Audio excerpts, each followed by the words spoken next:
You're listening to the Ask Drone U podcast. You ask, we answer your drone questions. Whether you're here to turn your passion into profit or you simply fly for fun, we're a community of learners and teachers who aspire to achieve greatness. We are Drone U. Hey everyone, welcome to another awesome episode of Ask Drone U. My name's Paul. And I'm Rob, and this is episode number 425.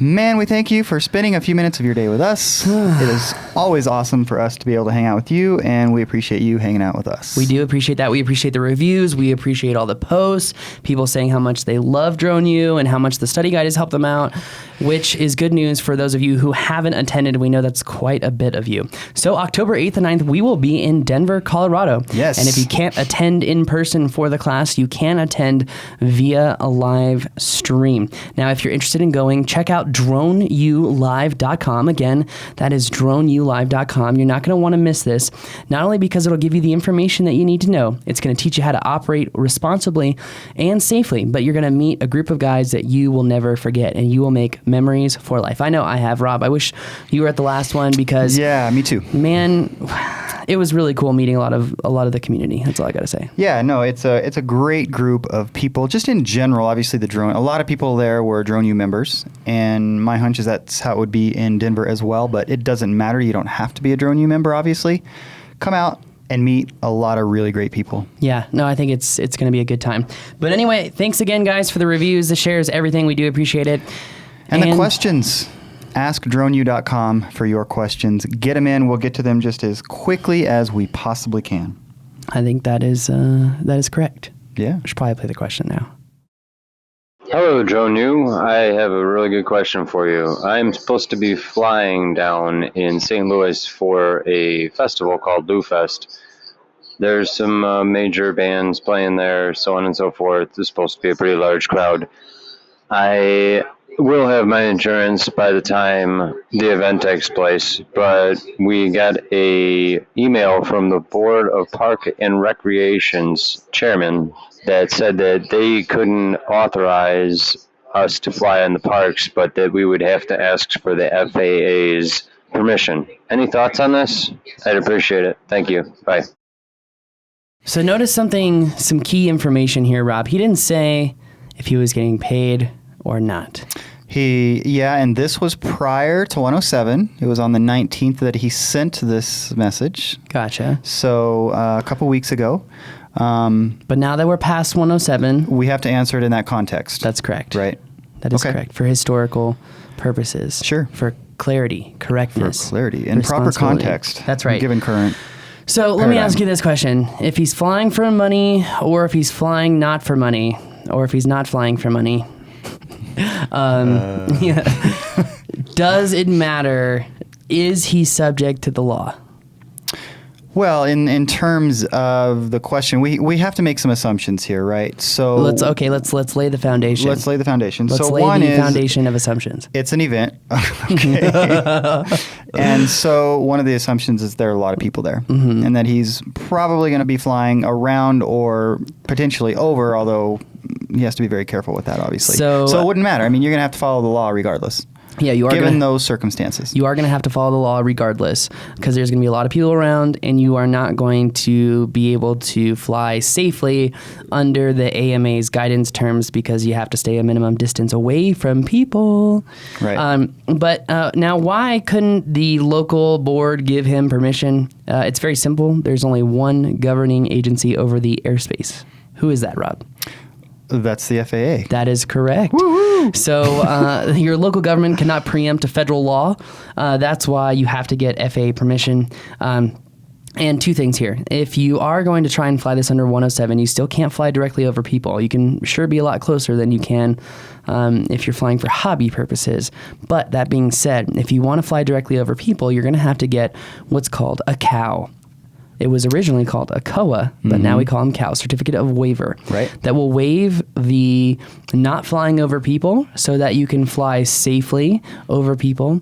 I did notice something. The CNN waiver for flying over people said they were going to be using the photo photo, like kite, photo 2 kite, photo pro kite, or something like that. So I'm wondering if it's even tethered to the ground. Like I'm really wondering that. Probably is. Well, I think kite implies that it is definitely tethered either to the ground or to a person on the ground or to something along those lines. Yeah. Which changes everything. Well, it really right? does, because if you lost something and you had some sort of like high speed winch that just pulled the tether in, like you're literally just pulling the drone in at 200 miles an hour in towards the box. That sounds dangerous too, particularly depending on what the apparatus, what the cable is. Yeah, what if it gets hooked up to a tree or a crane and someone is shooting video from a crane and then that force pulls the drone into the crane topples over onto the people. Here we go again. Oh gosh. I don't know that we're helping here. I think we're helping in showing that there's really no good reason to fly over people ever. Well, that's true. Although again, you can get the COW. Yeah. And do it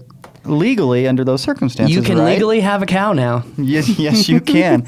So number one, we believe that the Parks and Rec folks, they probably are doing the right thing by saying, look, we're just making sure you're taking care of your legal side before we can allow you to come fly. They know that they don't give permission. That's, again, a federal statute. So he can't fly hobby reasons because he can't adhere to the safety guidelines from the AMA if you actually read them. And it's something that we really need to talk about, to be clear to people, because if you cannot fly within the AMA's guidelines under Section 336 of that 2012 law, then you are absolutely liable for any law that you break under 107. Yeah. And that's $1,100 every time that you break it. Ooh, that can get pricey real quick. Yeah, especially if you take off and land multiple times. Every one of those counts. Everyone counts. Gosh. Yeah. So. And they have all the information in your drone, right? So they can check it. You're logging your own bad behavior. Anyway, be careful with that. So he knows now he's got to go to the FAA. He's got to get a Part 107 certificate, the Remote Pilot in Command certificate or Remote Pilot certificate. And he's probably going to have to get a cow or a COA to fly over people. But most of you already knew that. Thanks for listening along anyway. We've got to be a guide for people who are new and getting into this industry, because a lot of people just don't know, can't get upset about it. The media only talks about things that cause a stir, and unless a drone crashes into something, they don't care. Yeah, Kaepernick. Just kidding. Sorry.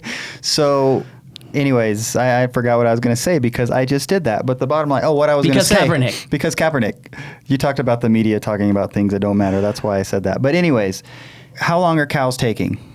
60 to 90 days at best is what we're hearing. They're coming in fast right now. They are coming in fast? They're coming in fast. So, yeah, you can get them pretty fast. In fact, we're going to apply for one when I get back from vacation. All right. I tried getting John to apply for some, and then he sent out an email where he's like, John Rupert, J. Rupp Law Firm will get you COAs. And it's like, I've been asking for a month. Where are mine, man? Well, he's obviously very busy and has a lot going on. So clearly. Best to John. Best to John. Anyways, hopefully that answers your question, Bill. I know we kind of were all over the place there, but the bottom line is, you're going to have to get the 107 if you don't already have the 107. Having insurance, which you mentioned, is a very good idea. Definitely want to do that.